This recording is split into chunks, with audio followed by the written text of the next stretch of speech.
Reflection of light का मतलब क्या होता है, जैसे आप शीशे में अपनी तस्वीर देखते हैं, वो एक तरह का रिफ्लेक्शन ऑफ लाइट है।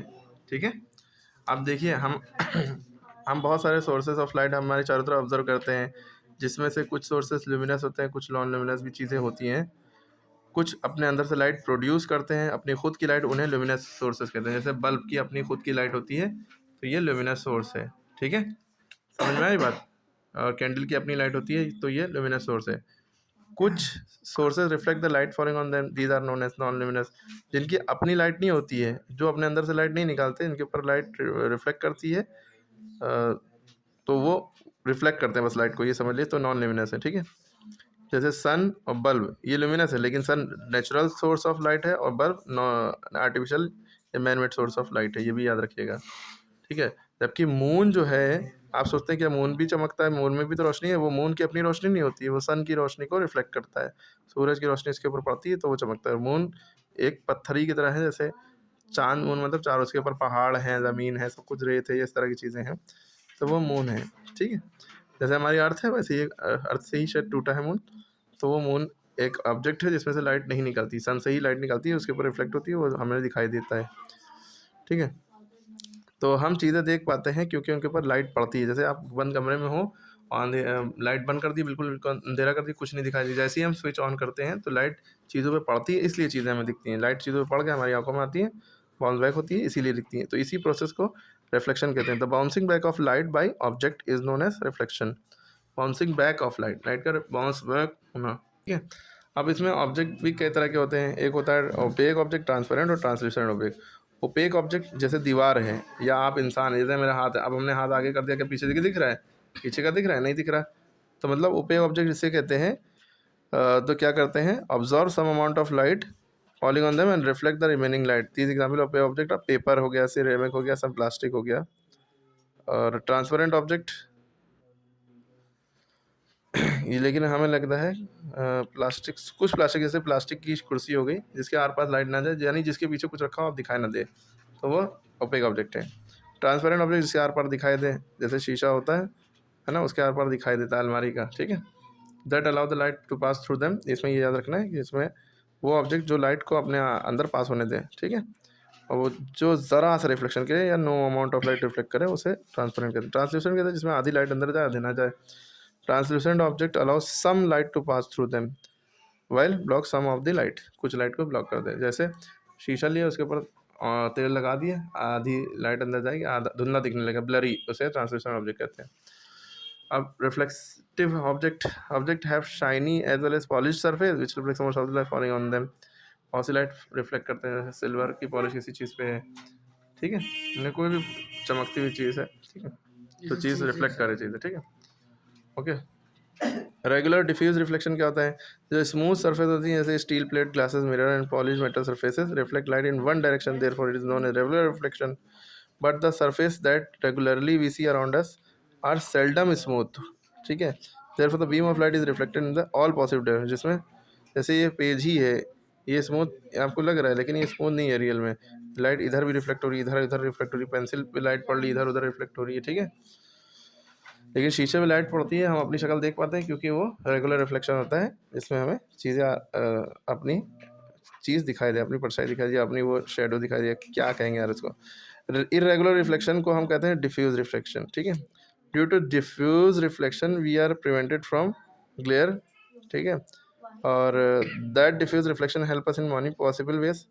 We are able to read the newspaper और book due to diffuse reflection. Diffuse reflection की वजह से हम चीज़ें पढ़ पाते हैं। ठीक है, ये आपके सामने डायग्राम दिया है रेगुलर रिफ्लेक्शन का और डिफ्यूज रिफ्लेक्शन। भाई ये शीशा जो होता है एकदम स्मूथ है, लाइट पड़ी इधर गई, तो हमें साफ साफ अपनी शक्ल दिखी। लेकिन डिफ्यूज रिफ्लेक्शन जैसे पेंसिल, इसमें तो अपनी शक्ल नहीं दिख रही। ठीक है, तो डिफ्यूज रिफ्लेक्शन। अब लॉज ऑफ रिफ्लेक्शन, रिफ्लेक्शन के लॉ, जैसे एक शीशा हमने रखा, इधर से एक रे मारी, किसकी रे, लेज़र की, यहाँ पे जाएगी, इधर चली जाएगी। ठीक है, तो ये जो रे हमने मारी लेज़र से, इसे कहते हैं इंसिडेंट रे। कौन सी रे, इंसिडेंट रे, अभी स्पेलिंग दिखा देंगे। और जहाँ पे हिट करी वहाँ पे एक नॉर्मल ऊपर से गिरता है, इसे नॉर्मल रे कहते हैं।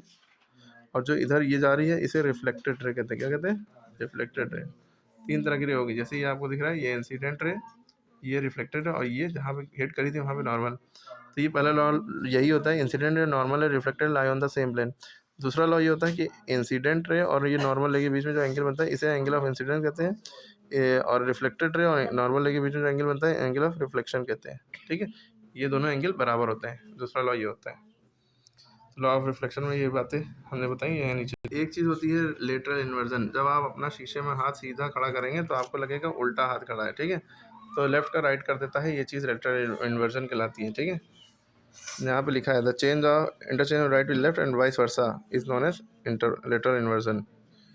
तो इमेज फॉर्म फ्रॉम मिरर, ये हमेशा जो मिरर से बनती है इमेज वो वर्चुअल होती है और इरेक्ट होती है। ठीक है, वर्चुअल बने आभासी, इरेक्ट बने स्ट्रेट।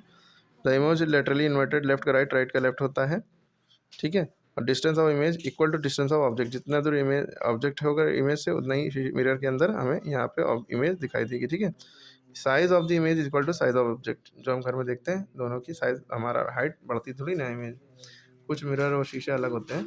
मल्टीपल रिफ्लेक्शन, जो बहुत सारे रिफ्लेक्शन में बहुत सारे, मतलब when you visit a barber shop, आप जब बाल कटाने जाते हैं, ग्लास गैलरी होती है, हमें बहुत सारी इमेजेस दिखती हैं। हमारे पीछे एक मिरर होता है, एक सामने। ये प्रोसीजर होता है मल्टीपल रिफ्लेक्शन का। इस केस में image formed by one mirror becomes the object और the other and so on.